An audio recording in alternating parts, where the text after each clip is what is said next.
ప్రజలంటే ఏదో 4 డబ్బులు ఇస్తే ఉంటారులే అని అనుకోకుండా ఈరోజు జగనన్న మిగతా అన్ని ప్రభుత్వాలాగా కాకుండా పేద ప్రజల ఆత్మగౌరవం నిలబెట్టాలి, పేదల గౌరవాన్ని నిలపాలి అనే ఒక ఉద్దేశంతో ప్రతి సంక్షేమ పథకం కూడా ఎవరెన్ని మాట్లాడినా కానీ మీకు అన్ని సంక్షేమ పథకాలు ఇవ్వడం వల్ల, పేదలకి సంక్షేమ పథకాలు ఇవ్వడం వల్ల రాష్ట్రం దివాళా తీస్తుంది, అప్పుల పాలవుతుందని మాట్లాడినా కానీ లెక్క చేయకుండా ప్రతి పేదవాడిని ఆదుకోవాలన్న ఉద్దేశంతో ఈ రోజు సంక్షేమ ఫలాలన్నీ మీకు అందిస్తున్నారు. మరి ముందు ఎప్పుడైనా ఇలా జరిగిందా? ఒకసారి 5 ఏళ్లకు ముందు ఎలా ఉంది పెన్షన్లు తీసుకునే వాళ్ళ పరిస్థితుల్లో ఒకసారి ఆలోచించండి.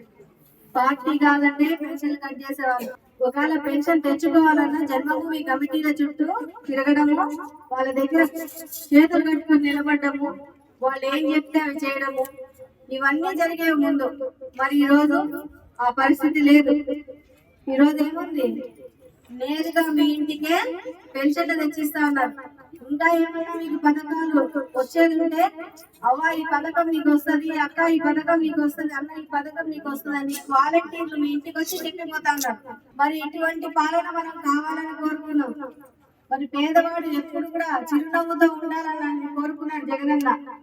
మరి ఇంతకు ముందు పేదవాడి పరిస్థితి ఎలా ఉంది, ఇప్పుడు పేదవాడి పరిస్థితి ఎలా ఉందో ఒకసారి మీరే ఆలోచించండి.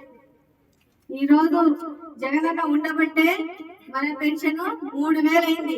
అదే ముందు చంద్రబాబు నాయుడు ఎన్ని మాటలు చెప్పినాడు, డ్వాక్రా రుణాలు మాఫీ చేస్తాడు. చేశారక్క మీరు బంగారంకి ఏమి కట్టవకండి, బంగారం నేరుగా ఇంటికి పంపిస్తాడు. పంపించాడు బ్యాంకులో ఉన్న బంగారాన్ని. రైతు రుణమాఫీ చేస్తాడు, చేశాడా? ఒక్కటంటే ఒక్క మాట కూడా నిలబెట్టుకోవాలా. మళ్ళా ఎన్నికలు వచ్చినప్పుడు ఏవో జిమ్మిక్కులు మ్యాజిక్లు చెప్తాడు ఆయన. ఎవరు కూడా చంద్రబాబు నాయుడు నమ్మకండి. కరోనా వచ్చినప్పుడు ఎక్కడున్నాడు ఆయన? హైదరాబాద్ లో జుంకాల్లో ఉన్నాడు. ₹1 అంటే ₹1 ప్రజలకి అవసరం అని చెప్పి అన్ని కోటాను కోట్లు దోచుకుంటున్నాడే. కనీసం పేదవాళ్ళకి అయ్యో చావు బతుకుల్లో ఉన్నారని ఆయన చెప్పినారు. దత్తపుత్రుడు గాని ఉత్తపుత్రుడు గాని ఎవరైనా ఒక్కళ్ళైనా డబ్బులు తీసి ఇచ్చినారా మనకి? ఎలక్షన్ల ముందు మాత్రం వచ్చి మైక్ పట్టుకుని 4 మాటలు చెప్తారు. కాబట్టి మీరు ఒకటి ఆలోచించండి, మనకు కరోనా వచ్చినప్పుడు జగన్ ఎంత బాగా చేసినాడు. పక్క రాష్ట్రాల వాళ్ళు కూడా ఈ రోజుకి మెచ్చుకుంటా ఉన్నారు. మరి జగనన్న లాంటి నాయకుడు మనకి ఎప్పుడు ఉండాలంటే ఏం చేయాలి? ఫ్యాన్ గుర్తు మీద ఓటేయాల. మరి ఈ రోజు ఈ పెన్షన్లు పెంచుతా ఉన్నాడు. మరి అవ్వాతాతలు గాని అక్క చెల్లెమ్మలు గాని ఈరోజు అన్నదమ్ములు గాని సంతోషంగా మా కష్టానికి జగనన్న ఈ రోజు సాయంగా ఉంటున్నారని ఆనందంతో వచ్చారు. మీ అందరికీ కూడా ధన్యవాదాలు. దేశంలో ఎక్కడ లేని విధంగా ఇంతమందిని ఒక వైఎస్ఆర్ కాంగ్రెస్ పార్టీ తరఫున ఎమ్మెల్యేలుగా ఇంతమందిని గెలిపించారు. మరి జగనన్న ఈ రోజు సంక్షేమ ఫలాలు అందించారు కాబట్టి వై నాట్ 175కి 175 175 ఎందుకు గెలవకూడదు అని అడిగారు.